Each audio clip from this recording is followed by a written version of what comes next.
আগের সাইজটা কত ছিল, এখনকার সাইজ কত? আগে আমার ছিল 36, এখন 44 হয়েছে। সো এটা 8 ইঞ্চি প্লাস হয়েছে। ও মাই গড।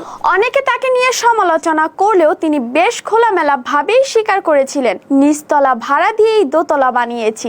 একটা প্রশ্ন দিয়ে শুরু করি, কত টাকা খরচ করে এসব বানিয়েছেন সানাই মাহবুব? সেরকম কোনো বড় মাপের শিল্পী নন তিনি। সেরকম বড় মাপের কোনো নাটক সিনেমাতেও কাজ করতে দেখা যায়নি তাকে। তারপরেও তিনি পরিচিত লাভ করেছেন কিছু জিনিসের সার্জারি করিয়ে। সানাই মাহবুবকে চিনে না এমন মানুষ দেশে খুবই কম পাওয়া যাবে।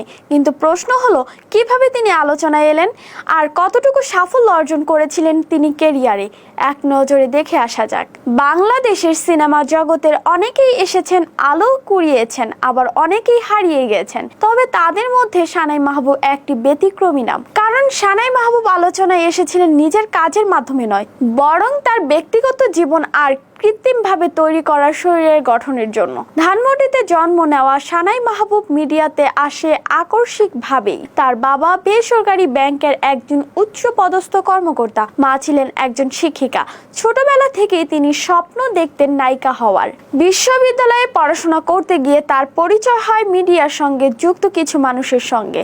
তাদের হাত ধরেই প্রবেশ করেন ঝলমলে দুনিয়ায়। প্রথমে তিনি মডেল হিসেবে যাত্রা শুরু করেন, পরে কাজ করেন বেশ কিছু আইটেম গানে। পরবর্তীতে সুযোগ পান সিনেমায় অভিনয়ের। ডিগবাজি দিয়ে জনপ্রিয় নায়ক জায়েদ খানের সাথে অভিনয় করলেও তার অভিনীত বেশিরভাগ সিনেমায় মুক্তির মুখ দেখেনি। তাই ক্যারিয়ারে প্রত্যাশিত সাফল্য পাননি তিনি। পরে ক্যারিয়ারে সাফল্য না পেলেও পরিচিত পাওয়ার জন্য অন্য পথ খুঁজে নেন তিনি। 2018 সালে নিজেকে আরো আকর্ষণীয় দেখানোর জন্য থাইল্যান্ডে যান তিনি। পরে কৃত্রিম উপায়ে নিজের শরীরের কিছু অংশের পরিবর্তন করে, আর এখানেই শুরু হয় বিতর্ক।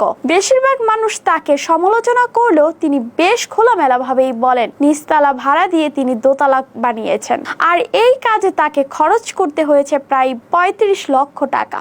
মজার বিষয় হলো, তার এই খোলামেলা ভাবে স্বীকারোক্তি তাকে আরো বেশি আলোচনায় নিয়ে আসে। মানুষ তার অভিনয়ের চেয়ে বেশি তাকে নিয়ে আলোচনা করছে তার শরীরের গঠনের জন্য।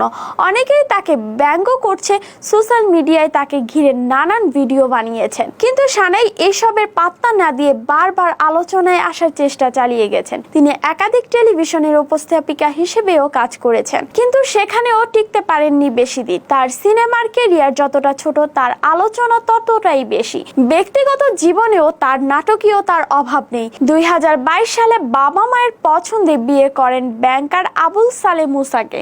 সংসার করার চেষ্টা করলেও বছর না ঘুরতেই সেই সংসারে ভাঙা পড়ে। পরে 2024 সালে আবারও বিয়ে করেন সুইডেনের এক ব্যবসায়ীকে। দেনমোহর ছিল 1,01,01,000 টাকা। এই বিয়ে নিয়ে সোশ্যাল মিডিয়ায় বেশ হইচই পড়ে যায়। তবে ক্যারিয়ার জীবন ও ব্যক্তিগত জীবন কোনোটাই তিনি ধরে রাখতে পারেননি। আজকের সানাই মাহবুবকে দেখলে মনে হয় ক্যারিয়ার জীবন তাকে যতটুকু না কিছু দিতে পেরেছে, তার থেকে অনেক বেশি দিয়েছে তার শরীরের গঠন নিয়ে বিতর্ক। প্রকৃতি সৌন্দর্য নিয়ে সন্তুষ্ট না থেকে কৃত্রিম উপায়ে সৌন্দর্য বাড়ানোর সিদ্ধান্ত তাকে ক্যারিয়ারে কোনো সাফল্য এনে দিতে পারেনি। সানাই মাহবুব নতুনদের জন্য একটি শিক্ষা, মিডিয়ায় ক্যারিয়ার করতে কৃত্রিম শরীরের প্রয়োজন নয়, বরং প্রয়োজন অভিনয়ের যোগ্যতা।